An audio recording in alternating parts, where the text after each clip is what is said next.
Sadly, the President of the United States has passed away. But on a happier note, he says he's still running for re-election. President and venal houseplant Joe Biden announced yesterday that though he was now dead, only God Almighty could remove him from the presidential race. God Almighty announced that he already had removed him from the presidential race by bringing him before his throne of judgment, where they would soon discuss that 10% he'd been receiving from Hunter's influence peddling business.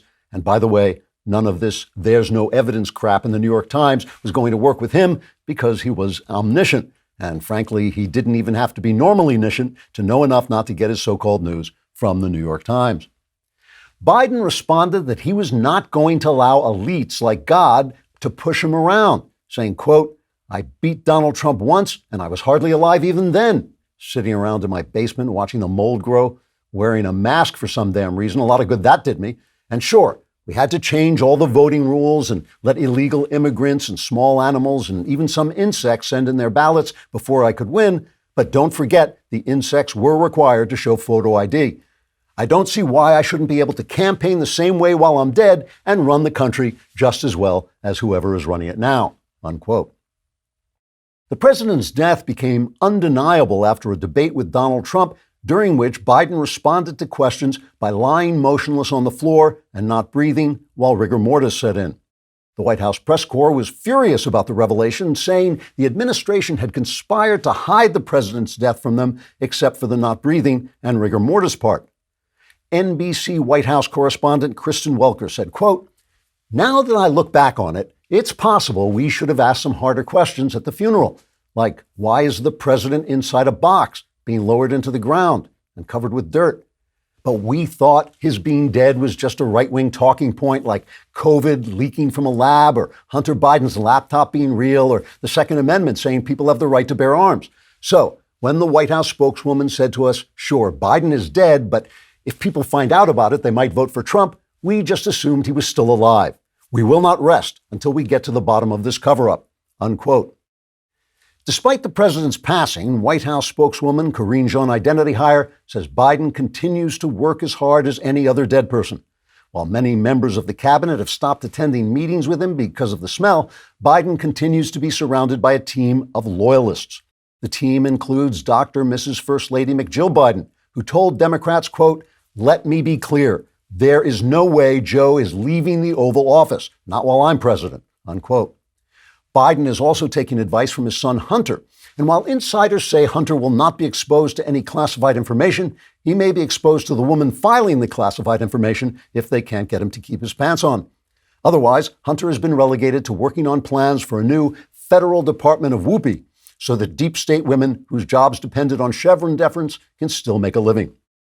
Other people surrounding Biden include Attorney General Merrick Garland, who is working on how many more old women he can arrest for opposing abortion, and Secretary of State Anthony Blinken, who is seeking to find a place on Benjamin Netanyahu's back where the U.S. has not yet stabbed him. There's also Tinky Winky from Biden's favorite television show, and the hawk Tuah girl, who will soon issue a white paper on what thing we're supposed to spit on next. Meanwhile, Vice President Kamala Harris says she will continue to stand by the president because it's an easier path to power than the stuff she used to have to do for Willie Brown. Trigger warning, I'm Andrew Klavan, and this is The Andrew Klavan Show.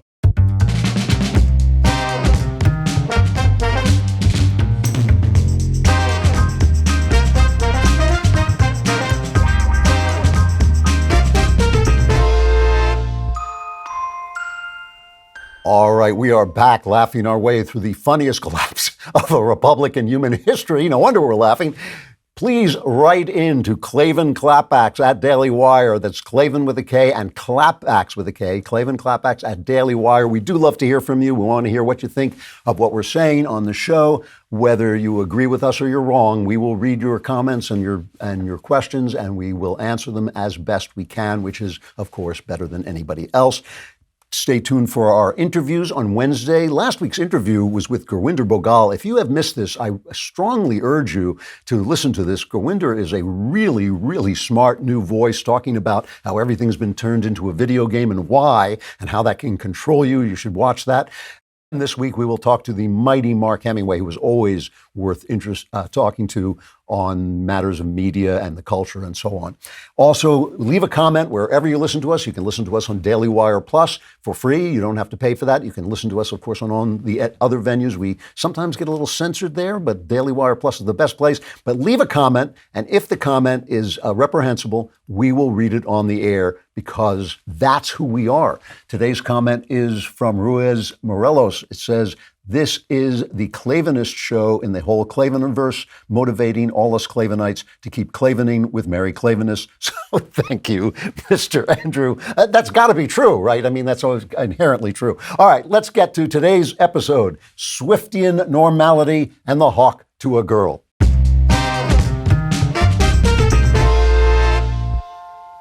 So this is Friday.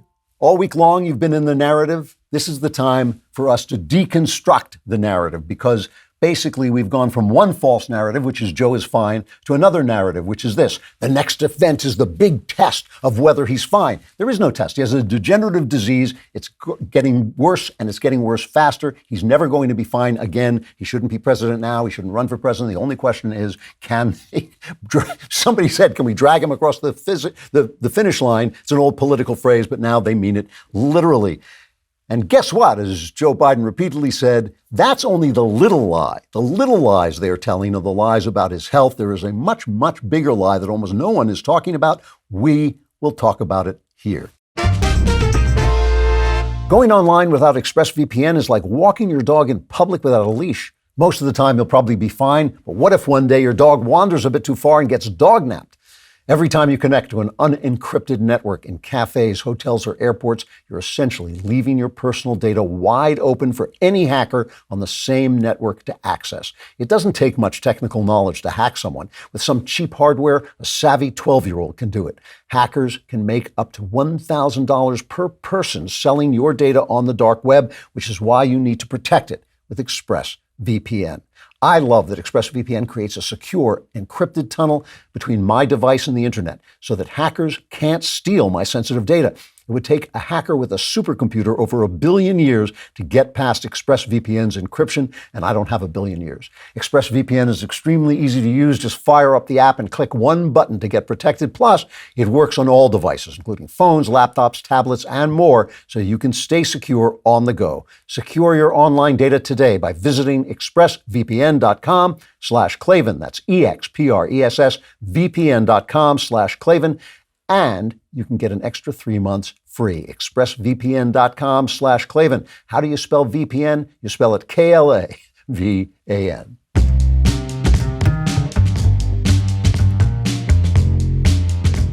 Chapter 1, Clooney Tunes. So this is the new story that we've gone from one narrative, which is Joe Biden is fine. Now we're in this new narrative where it's like, this is the big test, it's the NATO meeting. It's the press conference he's going to give. You have a press conference, and I love that Karine Jean Identity Hire said, this is a big boy press conference. Guy's the president of the United States. I think we need more than a big boy. But anyway, he got up and he made some flubs. He introduced Zelensky. This was my favorite flub. It's got 15, I think. And now I want to hand it over to the president of Ukraine, who has as much courage as he has determination. Ladies and gentlemen, President Putin. President Putin. You can beat President Putin. President Zelensky. I'm so focused on beating Putin, we got to worry about it.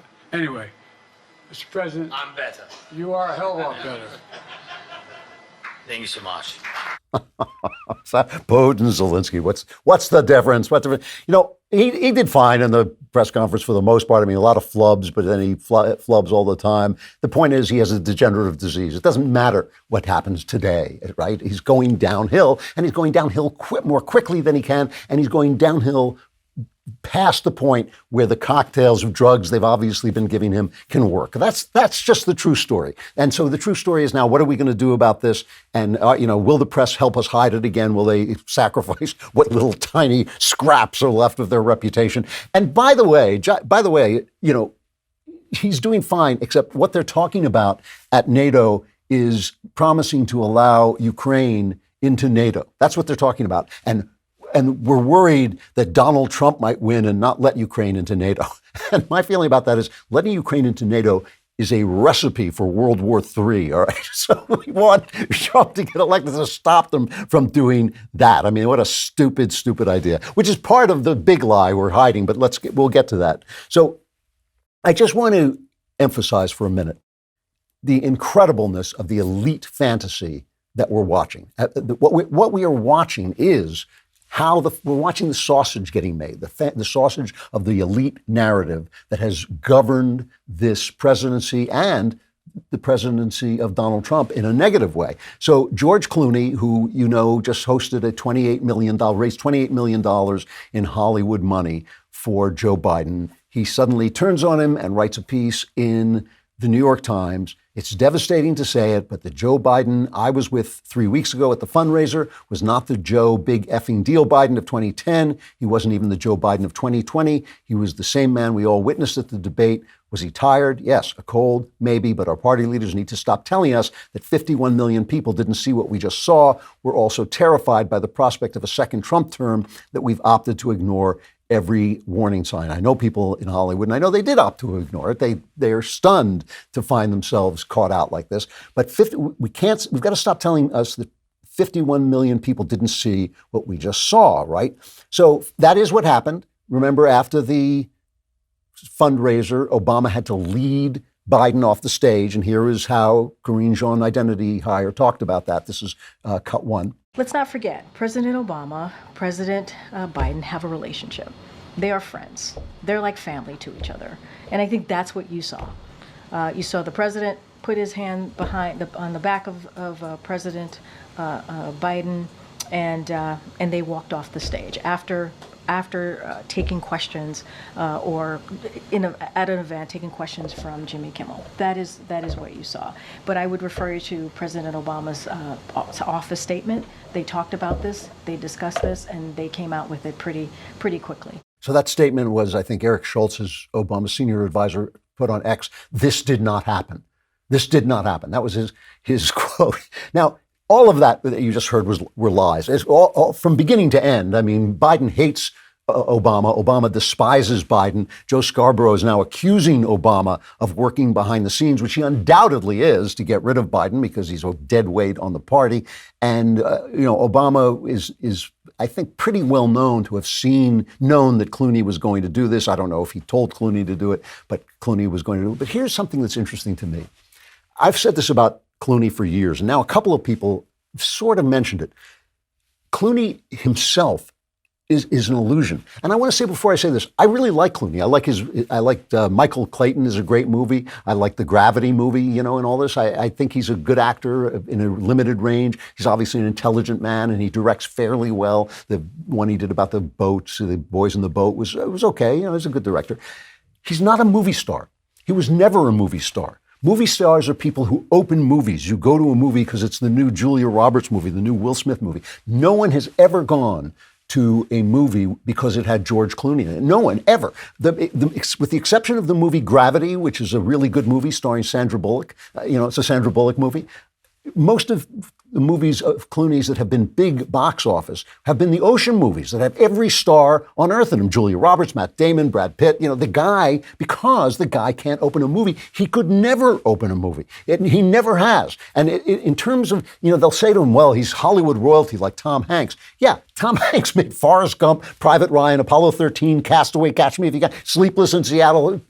Tom Hanks has been a huge, huge movie star for his almost his entire career. I mean, he was a comedy movie star, and then he was a drama movie star. Clooney is just a guy who's made a lot of money and has a complete creation of the celebrity press. Like I said, I admire him. He's talented. He's handsome, obviously. He's a good, decent director. It has nothing to do with that. It has nothing to do with that. It has to do with the fact that he's not a movie star. He is a complete creation. So here you have this guy who is a complete creation of the press, who is not a guy who brings in the people, who brings in the punters. But he has real power now because, of course, he's made all this money and because everybody turns around when George Clooney goes by. Everybody says, oh, George Clooney, he's a movie star. He's not. He's a celebrity because he's celebrated by the machinery that celebrates people. You're a celebrity because this machinery celebrates you. You're not a celebrity because the people love you. You're a celebrity because these people create you as a celebrity. He is a creation, okay? So he's so rich. He has this villa on Lake Como where, Byron used to live, as where Mary Shelley conceived of. He's sitting around going, Joe Biden is my hero.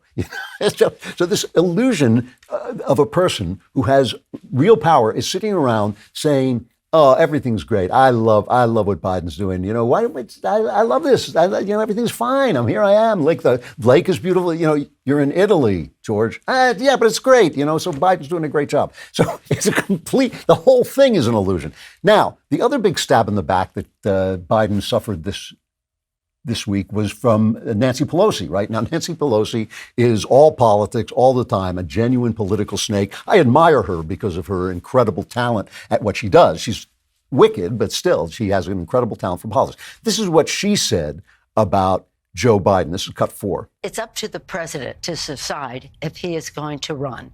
We're all encouraging him to make that decision because time is running short. I think overwhelming support of the caucus. It's not for me to say. I'm not the head of the caucus anymore. But he's beloved. He is respected. And people want him to make that decision. Okay. So you heard that. And now this is what happened when she was questioned in the hallway by ABC's Rachel Scott. This is cut 5. Convey to President Biden what you said this morning. I'm not having any conversations with you or anybody else about what I talked to the president about. We don't do this over. Do you believe that? I never do, so it's nothing new. I understand, Madam Speaker. Do you believe that him waiting so long to make this decision could harm the I'm not party? making any comments in the hallway about the fate of our nation. Okay? Are you concerned whether or not he can win in November? I think he can. Do you believe he should run for re-election? I'm not speaking English to you. I'm not going to be making any statements about any of that right now. So she turns to her and she says, am I speaking English to you? Do you speak English? To Rachel Scott from ABC, who's doing her job there for a change. It was, it's nice to see a reporter actually. It must be fun for these guys to finally do their job. Pelosi, though, is a real person. She's a completely calculated person. What she said on the show, on the air, was her statement. And her statement was, we just are waiting for Biden to make a decision. Biden has made this decision 3 times. He has said, in no uncertain terms, including in the presser after the NATO meeting, he has said, I am running for re-election. He's made the decision. So when she says we're waiting for him to make a decision, he's got to make this decision. We'll find out what his decision is. She's telling him, get the hell out of here. She is a person who understands where the power is. She's telling you right there in the hallway, I'm not talking to you in the hallway about this. Why? Because she hasn't calculated what she's going to say. Every word out of Pelosi's mouth is a calculated thing. So she at least is openly creating this world of power, whereas all the rest is hidden. The fact that George Clooney is not a big movie star, that's hidden from you. That the fact that he is a creation of a machinery that is completely owned by one side, the left, whereas if he were a right winger, he would not be what he is.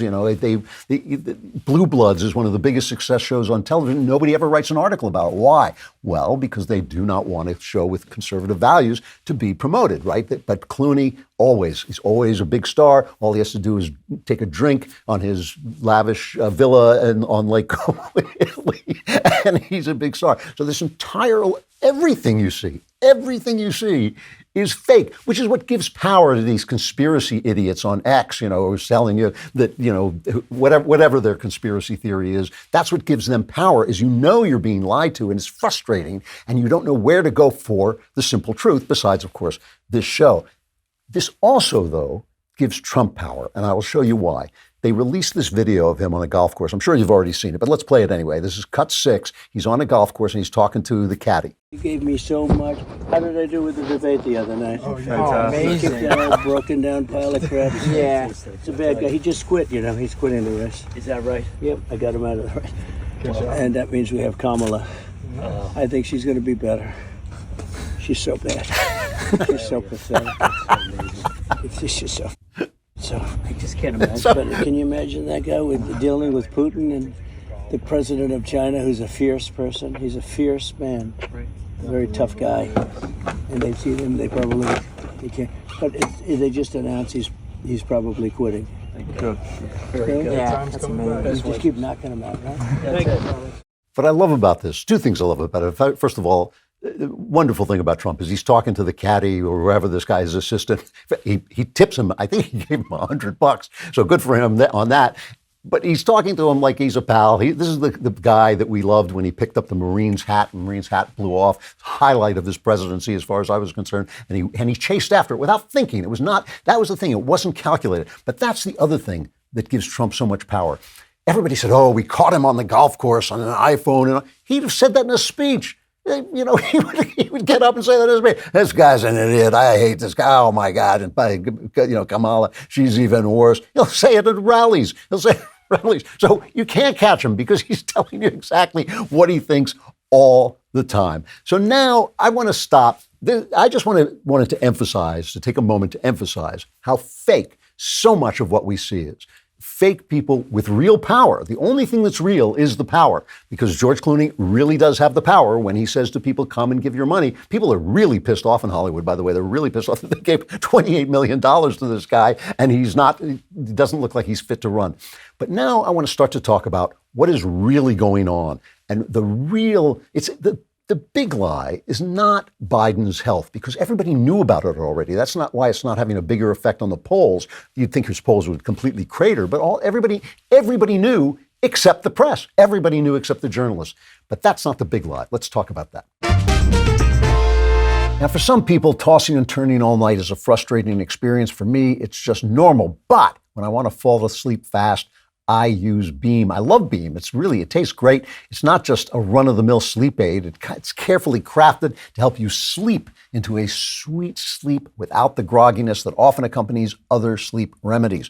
Beam Dream contains a powerful all-natural blend of reishi, magnesium, L-theanine, apigenin, and melatonin to help you fall asleep, stay asleep, and wake up refreshed. Before I did these ads, I looked up every one of those ingredients. They all help sleep, and then I tried it, and it really did put me out. Today, my listeners get a special discount on Beam's Dream Powder, their best-selling hot cocoa for sleep with no added sugar, now available in delicious flavors like cinnamon cocoa, chocolate peanut butter, and mint chip. Better sleep has never tasted better. Just mix Beam Dream into hot water or milk and enjoy before bedtime. If you find yourself battling the bedtime blues, give it a shot. Your weary self will thank you. If you want to try Beam's best-selling Dream Powder, take advantage of 40% off for a limited time when you go to shopbeam.com/Klavan and use code Klavan at checkout. That's shopbeam.com/Klavan with my promo code Klavan for up to 40% off your order. And no doubt you are saying to yourself, BEAM, I could have handled that, but how? Oh, how? Please tell me how.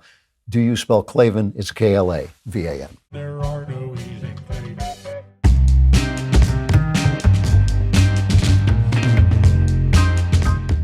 Chapter 2, the significance of the passage of time. The significance of the passage of time, right? The significance of the passage of time. So when you think about it, there is great significance to the passage of time in terms of what we need to do to lay these wires, what we need to do to create these jobs. And there is such great significance to the passage of time when we think about a day in the life of our children. The woman is the greatest philosopher Americans have today. That is the most incredibly prescient thing that woman has said. I live to hear her philosophy. Just keep that in mind, the significance of the passage of time.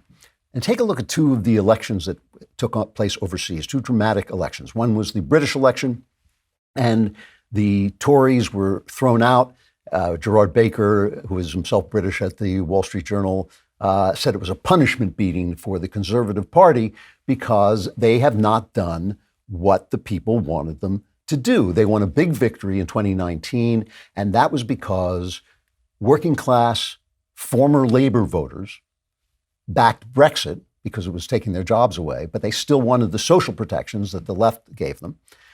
And they wanted less elitist wokery, right? And then there were more traditional, highly educated conservative voters who favored smaller government and more economic liberalism. And Gerard Baker says the Tories failed both of the people in that alliance by allowing illegal immigration to explode, presiding over the continued cultural progressive march through British institutions, and by raising taxes and spending to the highest levels in more than 50 years. Sound familiar, right? That's Mitch McConnell Republicanism. That is the Mitch McConnell Republican Party where, You do nothing about the border. You do nothing about woke. You don't care about those things because your donors don't care about it. The rich don't care that workers are coming in. That's how they'll get their lawns mowed. You can't write an editorial in the Wall Street Journal. You cannot write an editorial in the Wall Street Journal saying illegal immigration is bad. You can't do it. They won't publish it because their readers are thinking, who's going to mow my lawn? What the hell? What's going on?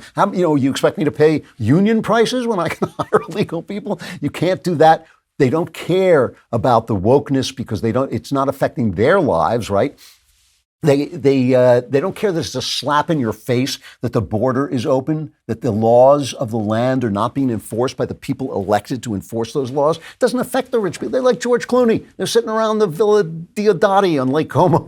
Things are great. Why don't people this is my favorite. Why don't you like the economy, America? Why don't you like the economy? It's great. The economy is great. It looks great from Lake Como. Oh, so you got your kid got top marks, but he can't get into a good school because he's white. Well, what about when you held slaves? Remember that? Sure, it was 100 years before you were born, but you're the same color as some of the people who held slaves, so you have to pay reparations because we're against judging people by the color of the skin, and you're white, so you suck. This stuff is offensive. It is offensive to ordinary people, but it's fine for the rich. They're going to succeed no matter what. It's fine for me. It's not bothering me. What do I care? I mean, sure, I have to fight a little bit with people who want to edit my work, but here I am at the DailyWire, so they don't edit my work. They let me do what I want to do. It's fine. But if you're on the way up, no matter what color you are, it is bad for you. I mean, how dare these smug little bastards sit around and say, why don't you like the economy, America? The economy is fine. The economy, isn't it, booby? It's fine. It's fine. How dare they? When people can't buy gas for their cars, when people can't buy eggs for their dinner tables, their breakfast tables. All right. So that's what's happening in Britain. The Tories have been thrown out for now, but there's also been a move toward the Reform Party, the Nigel Farage party, a little bit. So they've been thrown out for now because they didn't do what Tories are supposed to do, which is why Republicans get thrown out too. Let's look at France. In France, there was this moment when they have rounds of voting in France, and the right seemed to be on the rise. The right just creamed the left in the first round of voting, and then the left did a clever thing. This is not stealing. This is not. They said, we will get together. Different kind of left parties, the Green Party and the far left and the center left. We're going to get together. We're going to remove competing candidates. So there's only one candidate against each right winger. And they managed to bring the government to a stalemate. And of course, the left celebrated in their traditional way of rioting and burning things down. So now, no party or coalition has won enough seats to claim an absolute majority in the National Assembly. So they're a little bit paralyzed, but the right was stopped. However, the right was stopped, but it now has more seats than it has ever had. I mean, it's only like 10 years since it had like 2 seats or something like that. Now it has 142 seats. It's the biggest single party. So it ended up third, but it's the biggest single party. So this is a steady rise to the right. So here's the significance of the passage of time. Both the UK and France are moving toward populist rightism, but they're fighting a two-front war, right? The right is fighting a two-front war. The Nigel Farage types, the populist right, is fighting against the rhinos, the Tories, the ordinary right who just doesn't do what you hire them to do, the Mitch McConnell right, let's call them. And they're also fighting against the left. And in France and in England, the left is smart enough to unite. So the right is fighting a two-part war because they're morphing into this populist thing. What do the people want? Why do we call them populists? The people want one thing. They want normality. They want normal lives. They want normal values. They want the values that have been our values for 1,000 years. What the left calls racist, normality. What it calls sexist, normality. What it calls phobic, gay, or transphobic, or whatever. Just normal life. That is what people want. And this is the thing. This is the big lie. The Intercollegiate Studies Institute is run by a guy named John Burtka IV. Daniel McCarthy is there. He's been on the show. Really, really smart guy. But Burtka writes in his newsletter, he says, the American dream is dead. Nearly 80% of Americans, and listen to this is not just like hysterical talking. The American dream is dead. Nearly 80% of Americans under the age of 30 don't believe it holds true anymore. A majority over the age of 65 agree. The reality is that Americans are feeling hopeless, cynical, and doomed. For good reason, through no fault of their own, the doorway to opportunity has slammed shut in their faces. For the first time in American history, there are more single adults with no children than there are married adults with children, and 40% of all births are now out of wedlock, compared with 18% in 1980. Post-pandemic addiction rates remain high in America. Some habits like social media porn, video games, and regular marijuana use, which recently outstripped alcohol use rates, erode mental health and sociability, and others like opioids and methamphetamines prove fatal. A decline in civic literacy has contributed to a loss of cultural memory and identity. We all know about that. And finally, 28% of Americans are religiously unaffiliated, and only 21% attend a religious service weekly. Without a shared religious foundation, the ethical basis of our laws erode, the social support provided by churches diminishes, and the thrust of our culture becomes fundamentally materialistic and nihilistic. Normality has disappeared. While they're sitting around waving, stuffing rainbow flags in our faces, you can't buy a house. Kids can't buy a house. The people who used to be able to just get a starter house and start their family, they don't have a family. They don't have a family to start a house in. They can't get a job that pays enough. And what we're talking about is whether we can butcher kids, cut off children's testicles in order to turn them into girls. We want normality.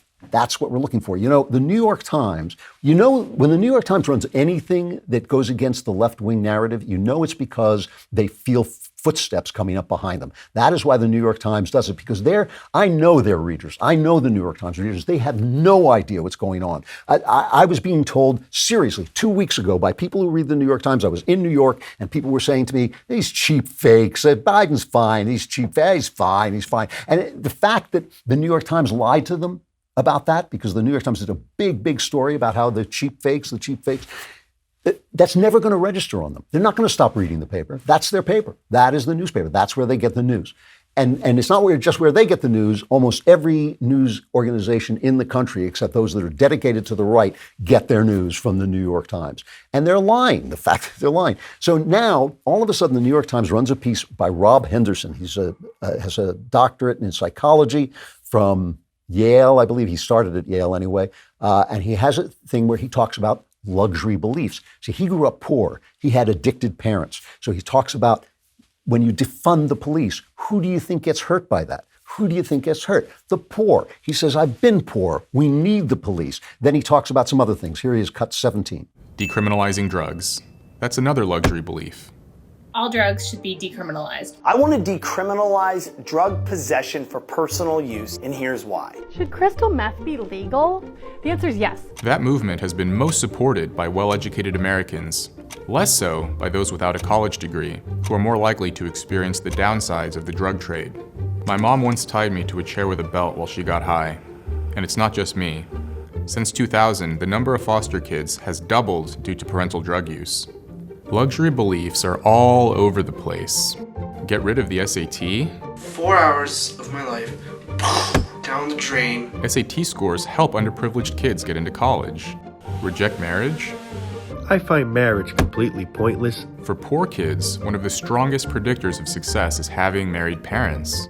I know what you're thinking. You're thinking, yeah, we knew that. We knew that. Why didn't they say conservatives are right? Because, as I tell you, those are the three words you're not allowed to say in America. You're listening to this show, you know everything that guy just said. In the New York Times, there are people going, what are you talking about? I've never seen anything like this before. This is a shock to them. They can't say conservatives are right. They won't say it now. They won't say it now. I read something interesting in the New York Times.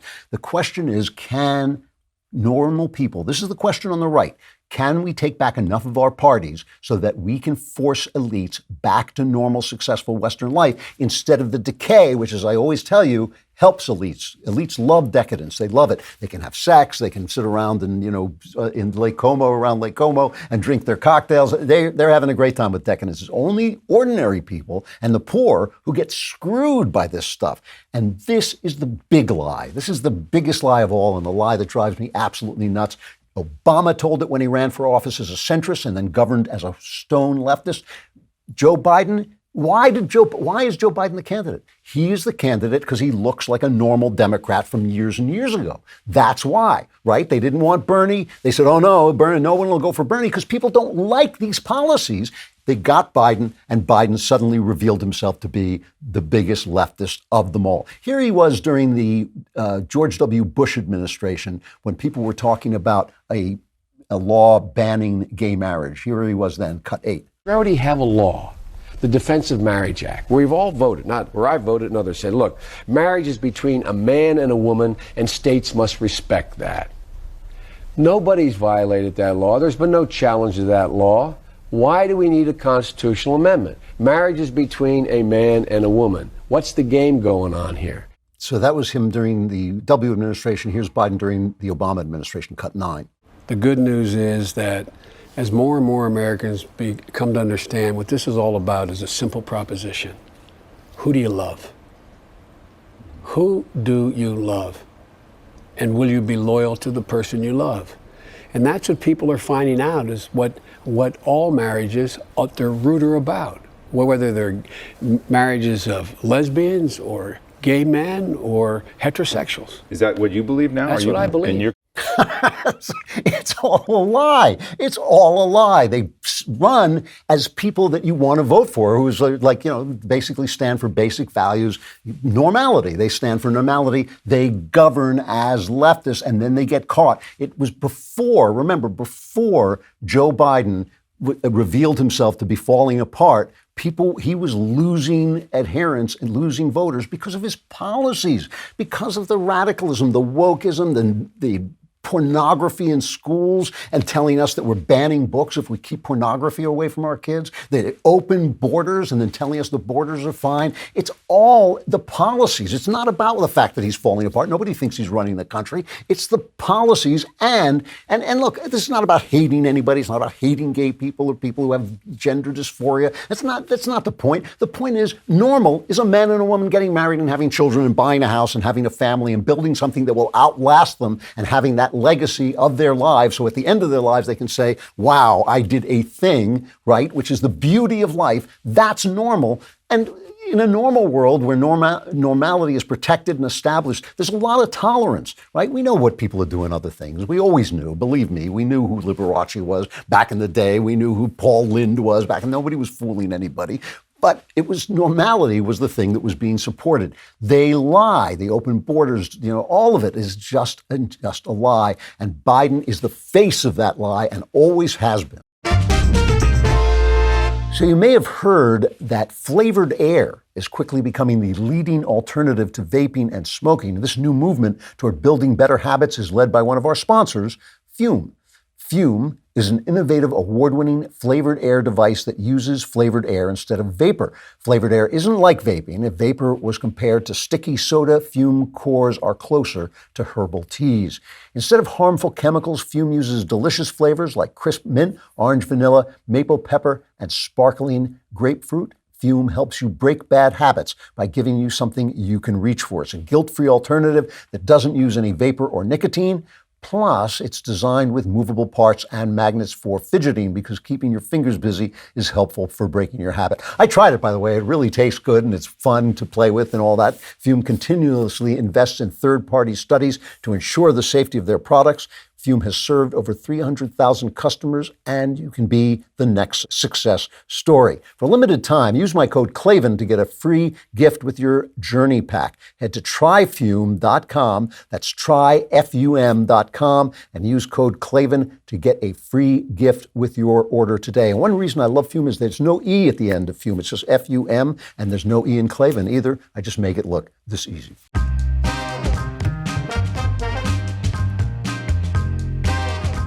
Chapter 3, Shapiro versus the Caterpillar Man. So I want to really, if I had, I do have a hat, but I would take it off if I hadn't already taken it off to Ben Shapiro. He testified before the House Judiciary Committee hearing on the alleged conspiracy to suppress conservative voices under the guise of brand safety. It's not alleged. It is a conspiracy.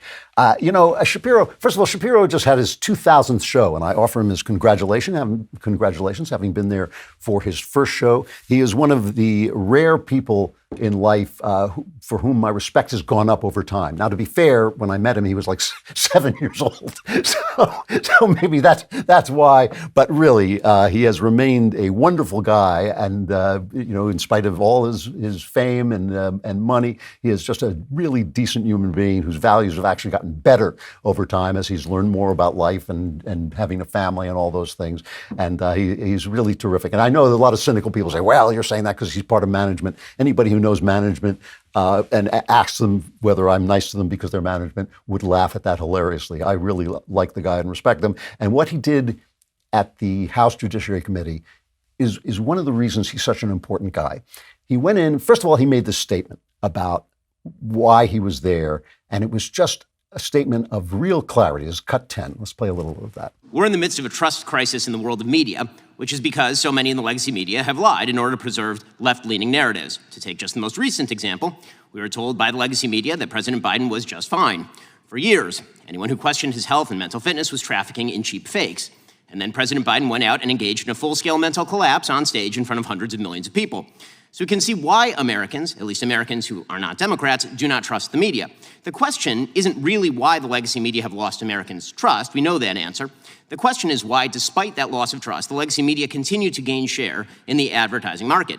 So he then went on to explain why we suffer for advertisers, and we have suffered a lot. We've taken a lot of hits on social media and all this stuff, and that's why I'm always thanking the guys who are members of our outlet, because they help us so much in this battle we're in. But he then talks about something called the Global Alliance for Responsible Media, GARM, which basically invites these people in, telling them they're going to tell them where the safe places are for their products, and then tells them that the places that are unsafe are all the places they disagree with, namely us. So they basically go after right-wing media, and they keep advertisers. I mean, they control a lot of advertisers who belong to them, and they talk together and conspire together how to keep them off our outlets. I mean, if you ever wonder why, the big advertisers are not on Fox and not on DailyWire, they are being kept off, and they're backed up by government people in government who threaten them and say, we need a law about this. And everybody's going, we don't want that law. We don't want that.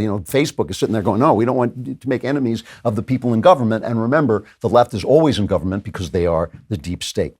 So after this, there was an exchange between Ben and Eric Swalwell, and I told Ben that this was like watching a college professor discuss philosophy with a caterpillar, except Swalwell is unlikely to turn into a beautiful butterfly. That was the only difference.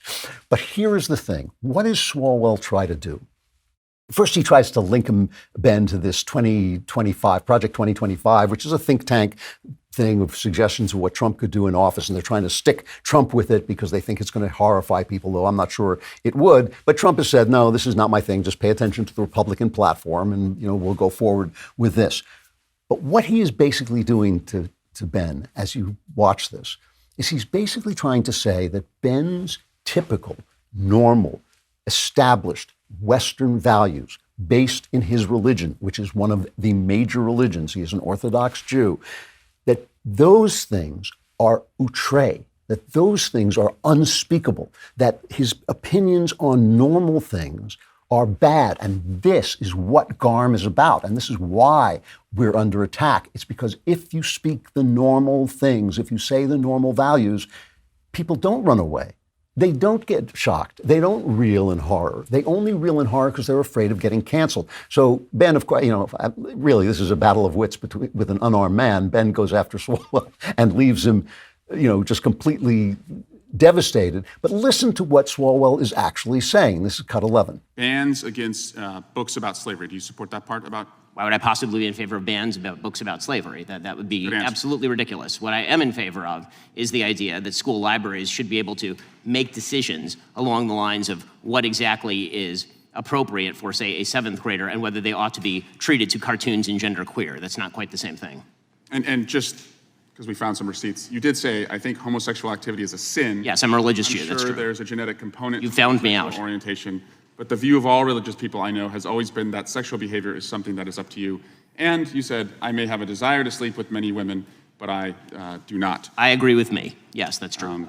Right. So Ben says he agrees with me. But what Swalwell is saying is that if you think homosexuality is a sin, homosexual activity is a sin, if you think being faithful to your spouse, even though you are a male and therefore, constitutionally desire other women, if you think all those things are just okay, there's something wrong with you. By the way, this is Eric Swalwell, who was banging Fang Fang, the Chinese spy. So he's talking to Ben, who is a dedicated, ardent family man, who in fact treats his family like the precious things they are. And there's this Swalwell. But this is the thing that they're saying. This is what they're trying to say. They are trying to make it instantaneously, the next step, when they go from marriages between a man and a woman like Biden to, no, I agree with gay marriage, instantaneously, it becomes the norm, according to them. So remember, Obama, who said, no, marriages between a man and a woman, oh, now I've evolved. And he was lying then because he had already earlier answered a questionnaire saying he was in favor of gay marriage. The moment the Supreme Court in the stupid Obergefell decision said that the founders had put gay marriage in the Constitution, guaranteed the right to gay marriage in the Constitution, he lit up the White House. Obama lit up the White House with rainbow colors, okay? So here's a man who ran, when he was running for office, he said, marriage is between a man and a woman. Instantaneously, when Obergefell came in, he lit up the People's House with a rainbow flag. And now if you don't support the rainbow, man, the entire month of June is gone for one thing, but also you can get fired, you can call down to HR. Normality is what they are trying to get rid of. They're trying to tell you that normality is out of bounds. It is censorable. It's fine for GARM to keep advertisers away from the DailyWire and Fox because they are normal. Normality is the crime. They run as normal people. They run as Joe Biden, Lunchbox Joe, Ordinary Joe. But the big lie is not about the fact that Joe Biden has some kind of degenerative disease, which he obviously does. That's not the big lie. That's just a lie. The big lie is not George Clooney is a movie star. That's not the big lie. That's just a lie. The big lie is that these people support the normal lives of everyday men and women. And so the question now is, how does the right speak back to these people without hatred, but how do we speak loud and clear that we believe in the values that made us what we are?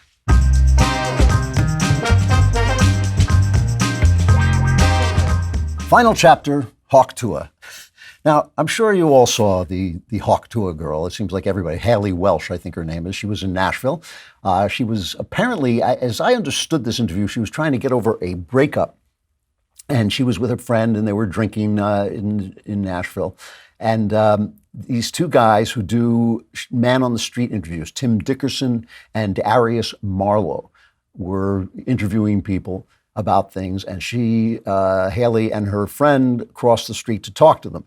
And one of the things she said was they asked, he said something like, how do you get over a guy? And I heard her just say that was what she was trying to do. And the only way to get over a guy was to get under another guy. And then there was this now famous exchange. Cut 12. What's one move in bed that makes a man go crazy every time? Oh, you gotta give him that Hawk Tuah and spit on that thing. You get me?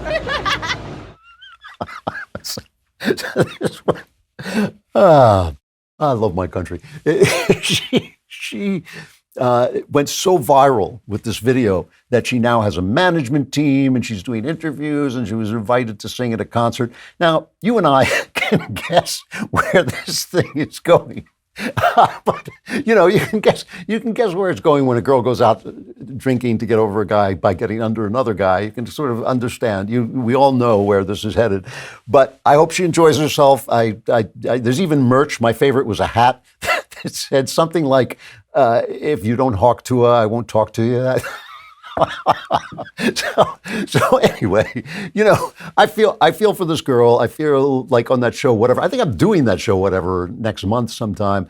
Where they talk to these poor girls who have been left alone by the culture, because I'm sorry, but young girls need people someone to take care of them. And that's why, fathers used to point shotguns at guys, and why there used to be all these balls and things to manage the distribution of women, right? And that, of course, has all gone by the wayside, and it has left girls unprotected. It has left them at the mercy of culture, which is exactly where the abnormal people want that. So, of course, if you're on the right, you have this instinct, you immediately want to condemn the hawk to a girl. But no, she is now a normal girl. She was working in a spring factory. She's out on the street drinking. I walk around Nashville all the time. I see these busloads of girls go by drinking. Do I think they're doing the right thing? No. But do I think that they're the problem? I do not. I do not think that they're the problem. Let me show you the problem. The president of the nation's largest teachers union, right, gave a speech. This is a National Education Association. President Becky Pringle was on the podium. This is the largest teachers union. And I want you to understand that just like George Clooney, you may think, well, the teachers union is just a teachers union. A lot of the delegates at the Democrat National Convention are from the teachers union. They are an extraordinarily powerful political force in the Democrat Party. Just compare this to the hawk to a girl who's just an ordinary girl. This is Becky Pringle, president of the National Education Association, giving a speech to her members, Cut 13. Our colleagues are depending on us to win all the things. Keep going, NEA. To preserve our democracy, we must win all the things. Delegates, we won't go back. We will keep going forward because we are the NEA. It's like it's like the scene of The Office where the blood of, blood is the oils, the wheels of history or something like this. So you may remember back in, it was probably before January, when Taylor Swift was showing up at Kansas City Chiefs games, and I'm following the Kansas City Chiefs, and she's come there to watch Travis Kelce, and a bunch of, I thought, foolish people on the right started saying this is a psyop because, Taylor supports Biden and all this stuff, and she's a harlot who sleeps with all these different people. And I said, this is foolish. Take the win. This is the cheerleader going out with the football star. This is normal. This is what we want. And it's a cultural win. We don't care who Taylor Swift votes for. What we care about is what she represents. Now, this has been given a name by Edmund Smirk, who has an X account that I know Michael Knowles just loves it. And it's a good X account, but he also writes for The American Mind, where my son sometimes edits. This is the Claremont for young people. And Edmund Smirk calls this Swiftian normality. And he says, this is what Republicans should represent. He says, I've been captivated by the meteoric rise. This is Edmund Smirk writing in American Mind. I've been captivated by the meteoric rise of basketball phenom Caitlin Clark, who recently broke the all-time NCAA women's scoring record. Clark is every conservative's dream athlete. She's an openly Catholic woman from suburban Iowa who credits her religious faith, education, and family for her success. She models the Christian virtues of humility, kindness, and charity, both on and off the court. She's also aggressively apolitical, refusing to be drawn into every contrived controversy the left-wing media attempt to involve her in. She responds to her detractors with grace. When asked what she wants her legacy to be, Clark began crying and said, inspiring children to follow their dreams while bringing Iowans a lot of joy. And she says, best of all, Edmund Smirk says, best of all, however, Clark is an unrepentant Swiftie. What he's saying is this is normal femininity in our world. And Swift, he points out that Swift had a relationship before Travis Kelce with a kind of a metrosexual type, and who would not allow people to talk about. He was a British guy, wouldn't allow her to talk about him, made her walk on the street, on the traffic side of the street, and all this stuff. And now she left him for Travis Kelce, who is a man's man and everything that we on the right like in men and expect men to be. And he writes this. He says, it's true that many millennial women listen to Taylor Swift because they relate to her. How could they not? They are living the same tortured existence brought on by modern dating culture and the ongoing breakdown of sexual relationships. And he points out that both of these young women, Clark and Taylor Swift, have big relationships with their parents, their fathers especially. They have a big relationship with their fathers. He says Brent controversially enrolled Caitlin in boys' basketball leagues as a youth since no girls' leagues were nearby. And after Taylor decided to buck Scott's professional advice, her father's professional advice, which was rare, by criticizing Trump in 2018, he bought several armored vehicles for her personal safety. What he's saying is we should be represented by what he calls dad-girl conservatism. We should support femininity with all its flaws and all its weaknesses and protect feminine people. A little love and care for what people need in this moment, in this broken culture. We look at the culture and we despair, but we blame the wrong people. Instead of blaming people like the NEA, who is selling that garbage to our children, which we do. I mean, to be fair to the right, we do blame them. But let's not blame the products who are trying to find their way in the world. Girls want to have fun, as the old song says, and what we should show is a little bit of love and care. You know, when I hear people, I hear people saying the nastiest things about gay people, about trans people. They're not the problem. They're not the problem. You know, let's take abortion for a minute. Abortion is a terrible, terrible sin. It's as bad as slavery. It is as bad as slavery. And the people who support it are in the same place as slavery, as they don't know how bad it is. It's not really their fault. They are immersed in a culture that has told them this is normal, that has succeeded in normalizing it. Abraham Lincoln, the great liberator, did not run on banning slavery. He ran on keeping it from spreading, right? Because the slavers immediately revolted. They immediately seceded. Why? Because they knew the minute somebody said the words, this is wrong enough that we have to stop it from spreading, people would wake up from the dream of slavery being excusable. The same thing is true of abortion. People are living in a dream about this. This is exactly the same. It really is. They're living in a dream about it, that somehow it's okay. It's a woman's right to choose. It's women's health care. You know, no argument ever strips that little baby of its humanity, and killing human beings to solve your problems is not the way to go. So Donald Trump is right on this. This is what he can do. He's doing what Lincoln did, right? He's doing as much as he can do by taking it off the platform, and people are complaining about it. That's fine. But you have to understand that this is where we are. We have to move in a broken culture with patience and humility and kindness. The Constitution of the United States, which is what we're trying to save, is about the fragile sinfulness of man. That's why power has to be limited, because we're fragile and sinful. That's why people marry instead of having free love, because we can't handle free love. We need to be committed to one another and protect our children, the little people who have no protection except for us. We obviously have to protect them from the National Education Association, from the left, from all these people who are trying to sell us a brand new utopian world where everything is going to be on the same moral level. And of course, it's going to be hell. It is hell. It is exactly what hell is like. There's no form, there's no shape, there's no culture, there's no custom. A little forgiveness, a little understanding, a little normality, and the day will be ours. You can't create art without humility. You can't create culture without forgiveness. You can't create politics without kindness, and understand that the culture is in ashes. The people who are doing some of the things that we're doing that we don't like, Hawk Tuah, are victims. They are not the criminals. We need to attack the power. We need to hammer the power. We need to have compassion for the people on the ground. They are our voters. They are trying everywhere, France, England, here, to take back the government. We have to help them do it.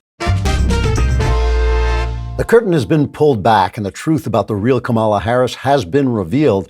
Ben Shapiro's new 3-part series, Scamala, Kamala Harris Unmasked, is now streaming for free on DailyWire Plus. Ben has done what the mainstream media fears most. He's gone digging through Kamala's past. And boy, oh boy, wait until you see what he's dragged into the light, from the murky swamps of California politics to the comedy of errors that is her vice presidency. Ben leaves no stone unturned, no embarrassing laugh unexamined. Every scandal, every foot and mouth moment, every ridiculous radical policy, it's all there. I warn you, the reality is more shocking than you could ever imagine. Take a look at the trailer for Scamala. Kamala Harris is a hair's breadth from the Oval Office. She's so bad.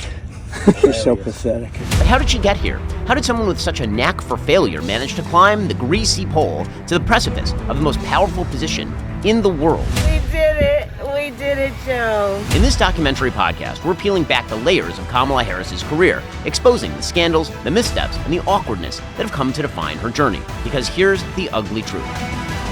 Kamala Harris is a scam artist, and that scam artist is now a hair's breadth from the Oval Office, where her incompetence and inauthenticity aren't just a problem, they're a dangerous, existential issue for the United States. Join me in this exclusive 3-part series, Scamala, Kamala Harris Unmasked. Stream now on DailyWire Plus. Discover the benefits of becoming a member to support our mission to fight the left and build the future. Stream all 3 parts of Scamala now for free on DailyWire Plus. Arm yourself with facts, scrutinize the evidence, and grasp the true danger Kamala Harris poses to America. All right, Klavan Klapbacks. The significance of the passage of time. All right, remember, it's Klavan Klapbacks at dailywire.com, Klavan with a K, Klapbacks with a K. We do love to hear from you, so please write in and ask your questions, hurl your insults, lavish us with praise, whatever. We will listen and try to respond. From Brent, capitalism, he's responding to something I said about capitalism. Capitalism is nothing more or less than the commercial aspect of liberty. You conflate capitalism with what is essentially corporatism, another term for fascism, and that makes you look stupid. Anyway, thank you for great explorations. Not quite. I'm not sure. I don't entirely agree with you, but I do know what you're saying. My only point about capitalism is that it rests on, like freedom, it rests on certain kinds of values. That was my point about capitalism. And when the right, and it did do this after Reagan, it wasn't Reagan's fault. He didn't do it, but it was the people who came after Reagan who did it. When we make capitalism the center of our program, we are basically dealing with the top of the Jenga tower instead of the bottom of the Jenga tower. Capitalism lives in a system of values. When capitalists say that a company, it doesn't matter if a company moves and destroys its community, it has to do with the profits. The profit doesn't mean mine, it's no problem if it goes global. The right was supporting globalism, remember? It was, it's cheaper, the workers are cheaper, everything's...